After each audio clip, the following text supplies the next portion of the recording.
देखिए, class 12th का जो गृह विज्ञान है, जिसमें आज हम जानेंगे कि संक्रामक रोग के फैलने के जो कारण होते हैं वह कौन कौन से होते हैं। ठीक,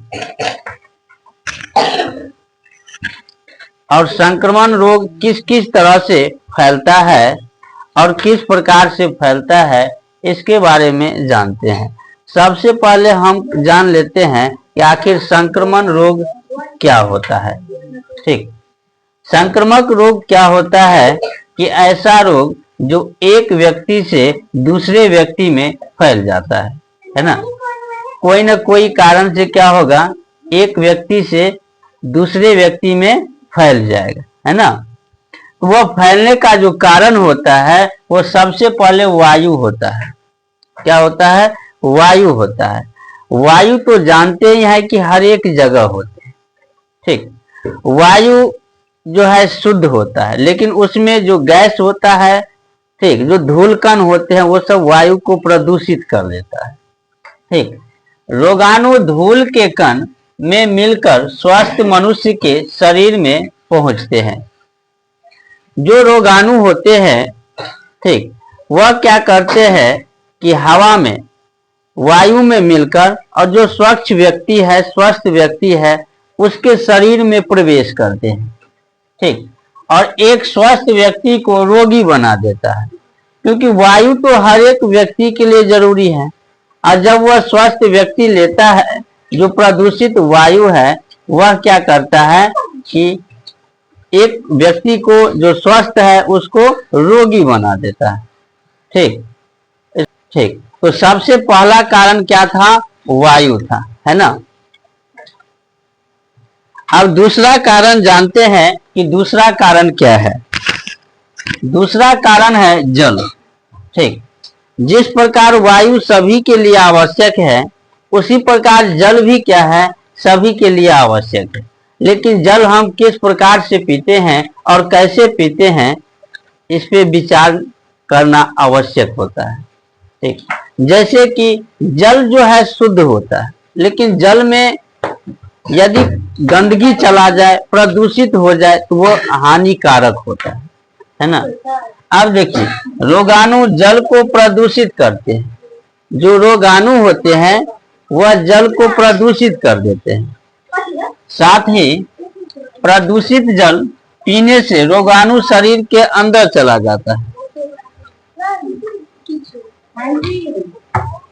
आवाज नहीं।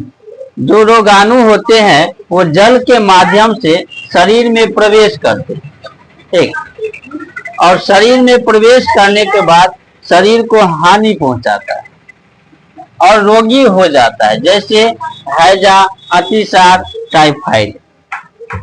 ठीक, जल जो होता है, जल के कारण जो है ये हैजा, अतिसार, टाइफाइड, ये बीमारी का नाम है, जो यदि प्रदूषित जल का सेवन करते हैं।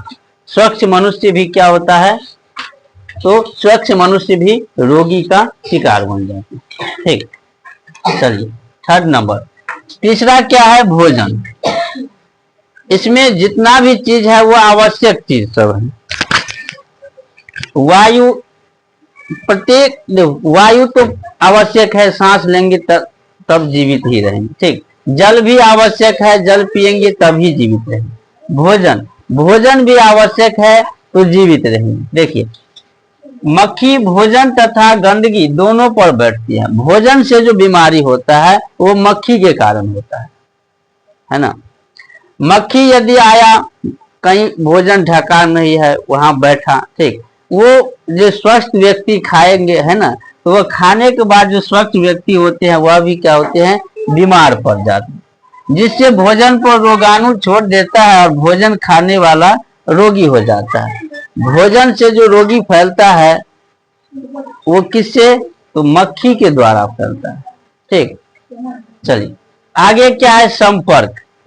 संपर्क का मतलब हुआ एक दूसरे से, है ना, आपस में, है ना, जैसे हाथ मिलाते हैं या गला मिलाते हैं, उस समय में क्या होता है कि रोगाणु रोगी व्यक्ति के संपर्क से स्वस्थ मनुष्य में रोगी चला जाता है ना।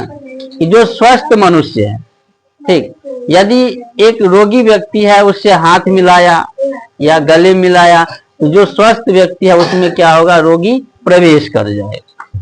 ठीक, आगे क्या है, कीड़ो, है ना। बहुत ऐसा कीड़ा होता है जिससे क्या होता है कि रोगी का फैलाव बढ़ता है। रोगाणु विभिन्न कीड़ों से उत्पन्न होता है, प्लेग, डेंगू, ज्वर इत्यादि। ठीक, तो यह थे संक्रामक रोग के फैलने के कारण। ठीक।